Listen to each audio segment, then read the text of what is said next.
दोस्तों, हम आपकी आवाज़ यूट्यूब चैनल आपको गाँव के इतिहास व पुरातन धरोहरों से रूबरू करवा रहा है। इसी के तहत हम आपको नोइयावाड़ी के ऐतिहासिक स्थलों से रूबरू करवा रहे हैं। सबसे पहले ये गांव का बीच का श्री कृष्ण मंदिर है। इसका निर्माण 1978 में यानी 42 वर्ष पूरा हुआ था।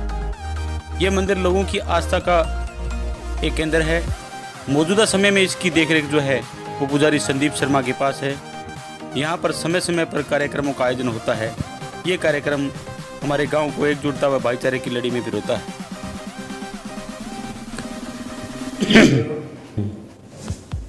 गांव के बीचों बीच श्री कृष्ण मंदिर भी अपने आप में एक इतिहास समेटे हुए है। तकरीबन 42 साल पुराना इस मंदिर का इतिहास है। ये कितने साल पुराना मंदिर है? ये करीब 42 साल पुराना मंदिर है जी। 1978 के अंदर इसकी स्थापना की गई थी जी। तो इसकी मौजूदा समय में देख रेख का क्या जिम्मा किसके पास है और कौन देख रेख कर रहा है? जी अभी फ़िलहाल इसका देख रेख तो मैं ही कर रहा हूँ जी। और जैसे अलग अलग मंदिरों की अलग अलग कमेटी है जी, और प्रधान हमारे सुरेंद्र कुकना जी हैं जी, और काफ़ी सदस्य मंदिर की कमेटी से जुड़े हुए हैं। ये रामदेव मंदिर है। बड़े बुजुर्गों के मुताबिक इसका इतिहास गांव की उत्पत्ति के साथ जुड़ा हुआ है, यानी ये मंदिर तकरीबन 200 वर्ष के आसपास पुरातन है। ये मंदिर गांव की आस्था का केंद्र है। मौजूदा समय में इसकी देखरेख पुजारी प्रेम कुमार के हाथ में है। पुजारी प्रेम कुमार के मुताबिक इस मंदिर पर लोगों की मनोकामनाएं पूर्ण होती हैं, यानी जो भी व्यक्ति यहाँ सच्चे मन से रामसा पीर से जो मांगता है वो पूर्ण होता है। इसी का नतीजा है कि लोग मनोकामनाएं पूर्ण होने पर समय समय पर मंदिर की देखरेख करते रहते हैं। ये पुजारी प्रेम कुमार हमारे साथ मौजूद है। प्रेम कुमार बताएंगे कि जो बाबा रामदेव का मंदिर है कितने वर्ष पुराना है, लोगों की आस्था का किस प्रकार? घटों घट 200 साल पुराना बताया, 200 साल। तो लोगों की आस्था का केंद्र किस प्रकार से है? लोगों की यहाँ मनते पूरी किस प्रकार हो पाती? अच्छी हवा मनोकामना सारांगी पूरी। 10वें दिन चारनी 10वें दिन धोख लगे, भादुआ महीने माघ महीने मेड़ो लगा अच्छो तकड़ो। तो आप क्या मानते हैं ये मंदिर जो है, ये गांव जब बसा था, गांव की उत्पत्ति हुई थी, उसके साथ जुड़ा हुआ मंदिर है? हाँ, जब गांव बसे वो मंदिर। ये शिव मंदिर है, गांव का सबसे ऊंचा धार्मिक स्थल। इसका इतिहास तकरीबन 150 वर्षों से अधिक पुराना माना जाता है। बड़े बुजुर्ग बताते हैं कि ये लोगों की आस्था का एक बहुत बड़ा केंद्र है। इस मंदिर पर लोगों की मनोकामनाएं पूर्ण होती हैं। इसी का नतीजा है कि लोग समय समय पर इसकी देखरेख भी करते हैं। मौजूदा समय में इसकी देखरेख और सेवा भाव जो कार्य है वो पुजारी भालाराम शर्मा के हाथ में है। और गांव के श्रद्धालु जब भी कावड़ लेने के लिए जाते हैं तो इसका जलाभिषेक। दोस्तों, ये जो मंदिर आप देख रहे हैं ये गांव नोइयावाड़ी का सबसे पुरातन मंदिर शिव मंदिर है। कहते हैं कि 1884 संवत को इस मंदिर के ऊपर जो अंकित किया गया है। काफ़ी पुराना मंदिर माना जाता है और मैं ये कहूँ कि गांव के सबसे ऊंचे धार्मिक स्थलों में ये मंदिर शुमार है। मंदिर 1884 संवत 1884 में बनाया ये मंदिर। गांव बसने के बाद में ये मंदिर का निर्माण हुआ है। गांव को लगभग हो गए 250 साल। ये मंदिर गांव के बाद थोड़ा हो गया, 2 साल हो गए, 20 साल बाद में ये मंदिर बन गया गांव के। तो लोगों की आस्था का केंद्र कितना है यहाँ? बढ़िया है, यहाँ पर लोगों की आस्था बहुत है। बाबा भोलेनाथ की कृपा भी बहुत है, इसलिए गांव का शौक अच्छा है। ये भगत मानदास का मंदिर है। इसका इतिहास करीब 250 साल पुराना बताया जा रहा है। कहते हैं कि भगत मानदास इसी गांव के महात्मा हुए। उन्होंने यहीं पर भक्ति की थी, यहीं पर समाधि ली थी, इसलिए ये मंदिर लोगों की आस्था का केंद्र बना हुआ है। ये मंदिर बाबा रामदेव मंदिर के पीछे तालाब के किनारे पर स्थित है। इसकी देखरेख व सेवा कार्य पुजारी राजेंद्र कुमार के हाथ में है। पुजारी राजेंद्र कुमार के मुताबिक यहाँ पर सच्चे दिल से मांगने वाले लोगों की मुरादें पूरी होती हैं। दोस्तों, इस वक्त मैं नोइयावाड़ी के एक पुरातन मंदिर पर बाबा मानदास का मंदिर इसे कहा जाता है। इनके एक पुजारी के साथ मौजूद हूँ। इस मंदिर का क्या इतिहास रहा है इसके बारे हम उनके पुजारी से बात करेंगे। राजेंद्र कुमार, आप ये बताइए कि सबसे पहले जो बाबा मानदास का जो मंदिर है वो कितने साल पुराना है? लगभग 250 साल पुराना है। और गांव के बूढ़े और बुजुर्ग उनसे पूछा था भी ये मंदिर लगभग 150-200 साल पुराना है और इसकी समाधि है मानदास महाराज ये गांव के थे। कितनी के राजेंद्र आप मान्यता मान रहे हैं इस मंदिर की? कितनी मान्यता है गाँव में? इसकी मान्यता तो बहुत बढ़िया है और चाननी 11 है उसकी रोक लगती है। तो भगत जो मानदास जी थे वो कौन थे, कहाँ के थे? वे बुजुर्ग तो आदमी बूढ़े है वो सारे इससे कह रहे हैं अभी गांव में ही आई उनके घर थे और उनने तो ये समाधि ले ली और उसके बाद वो जो बाकी के लोग थे वो गोलूवाड़ा हेड रहती है। डेरा सच्चा सौदा सिरसा की शाखा है। सात बेला धाम आश्रम के नाम से ये आश्रम श्रद्धालुओं की आस्था का प्रतीक माना जाता है। इस आश्रम को बेपरवाह शाह मस्ताना जी महाराज ने 1948 में बनाया था। ये आश्रम बनवाड़ा रोड पर स्थित है। रोड के साथ साथ हिरणों की कलाकृतियों की से सुशोभित जाली एक रमणीक दृश्य उत्पन्न करती है। तकरीबन 18 केनाल में फैले इस आश्रम में सेवादार खेतीबाड़ी कर हर वर्ष लाखों की फसल उठाते हैं। इस आश्रम के सेवादार लोगों को कड़ा परिश्रम करने के साथ साथ भक्ति का पाठ पढ़ाते हैं। मौजूदा समय में यहाँ का सेवा कार्य जुक्तिराम के हाथ में है। नोइयावाड़ी में बनवाड़ा रोड पर डेरा सच्चा सौदा सिरसा की शाखा है। सात बेला धाम आश्रम जिसे कहा जाता है।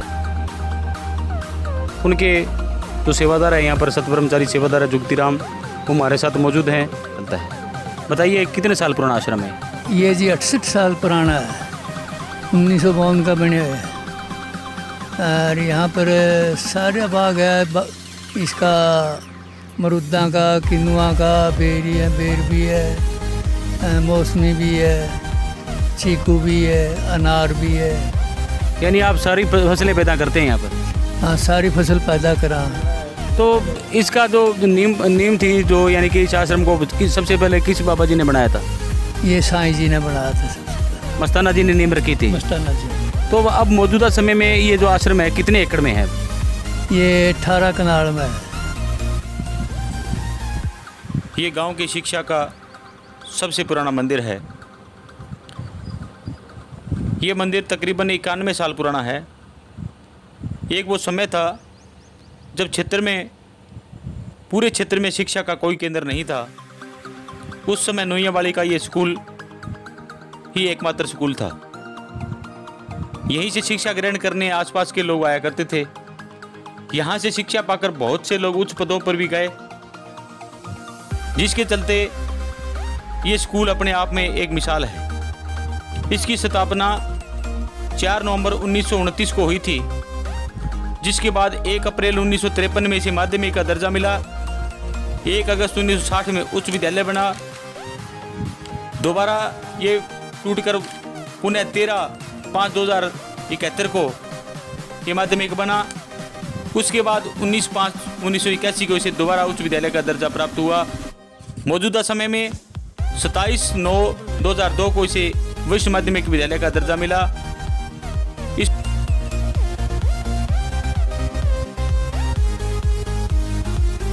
गांव के लगभग बीचों बीच राजकीय प्राथमिक पाठशाला स्थित है और यहाँ पर गांव के बड़े बुजुर्ग और आस पड़ोस के लोग भी यहाँ उस टाइम में अपने समय में पढ़ने आया करते थे। आज तकरीबन इसका जो इतिहास है वो काफ़ी पुराना हो चुका है। और मैं अभी हमारे साथ एक टीचर मौजूद हैं, पवन कुमार देमीवाल हमारे साथ मौजूद है। वो बताएंगे कि ये कब अपग्रेड हुआ, कब इसकी स्थापना हुई, मौजूदा समय में यहाँ पर कितने बच्चों की कितनी स्ट्रेंथ है। तो सर आप बताइए कि इसकी जो स्थापना हुई थी कितने साल पहले हुई थी? सबसे पहले तो हम आपकी आवाज़ का यहाँ पहुँचने पर बहुत बहुत धन्यवाद करता हूँ और उनका स्वागत करता हूँ कि इन्होंने अपने गांव के बारे में जो ये लिखने का बेड़ा उठाया है। तो बात करते हैं हम प्राथमिक विद्यालय की। ये लगभग अभी इसको 2029 में इसको ये यानी कि शतक लगा देगा, पूरे 100 साल हो जाएंगे। तो सुनने में आ रहा है या विद्यालय के अंदर इसका जो रिकॉर्ड लिखा हुआ है वो कह रहे हैं कि गांव के अंदर जो प्राथमिक विद्यालय है वो 4 नवंबर 1929 में बना था। और यह 1953 तक प्राथमिक विद्यालय रहा। उसके बाद यह माध्यमिक विद्यालय बना, यानी कि 8वीं तक, 1953 से लेकर 1960 तक।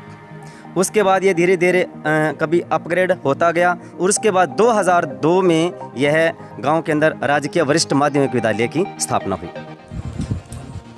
ये गांव का सबसे पुरातन जल स्रोत पुराना कुआं है। कहते हैं कि जब गांव की उत्पत्ति हो गई थी तो ग्रामीणों के सामने पानी की किल्लत सामने आ गई थी। इस स्थिति में लोग ऊंटों पर सवार होकर दूर दूर से पानी लाया करते थे। इसी के मद्देनजर गांव के धर्मार्थी सेठ नानक चंद ने अपने पैसे से लोगों के सहयोग से इसका निर्माण करवाया। ये कुआं क्षेत्र में एक बड़ा जल स्रोत माना जाता था। इस कुएं से आस पड़ोस के गांव पानी भरने आया करते थे और बड़े बुजुर्गों के मुताबिक इस कुएं से चमड़े के बारे से पानी निकालते थे। ऊंटों का सहारा लिया जाता था। लोग रात को दिन को इसी कुएं पर पानी के इंतजाम में लगे रहते थे। बड़े बुजुर्ग बताते हैं कि एक महात्मा यहाँ कुछ गायों के साथ आए थे। जब उन्होंने कुएं पर मौजूद लोगों से गायों को पानी पिलाने के लिए अनुमति मांगी तो कहते हैं कि उन्होंने मना कर दिया। उसके बाद से इसका जो पानी है वो पीने योग्य नहीं रहा और कुछ जल स्रोत बढ़ गए और कुछ अप्रिय घटनाएं यहाँ पर हो गई, जिसके बाद से इसे ऊपर से बंद कर दिया गया। मौजूदा समय में ये कुआं खंडर में तब्दील होकर अपनी बदहाली पर आंसू बहा रहा है। ये गांव का धार्मिक स्थल श्री हनुमान मंदिर है। ये मंदिर लोगों की आस्था का अटूट केंद्र है। लोगों का इसमें बहुत बड़ा विश्वास है और इसके इतिहास की हम बात करें तो तकरीबन 40 वर्ष पुराना इसका इतिहास रहा है। समय समय पर यहाँ पर धार्मिक कार्यक्रमों में पूरा गांव एक मंच पर आ जाता है। मौजूदा समय में पुजारी जगदीश शर्मा और मंदिर कमेटी इसकी पूरी देखरेख करती है।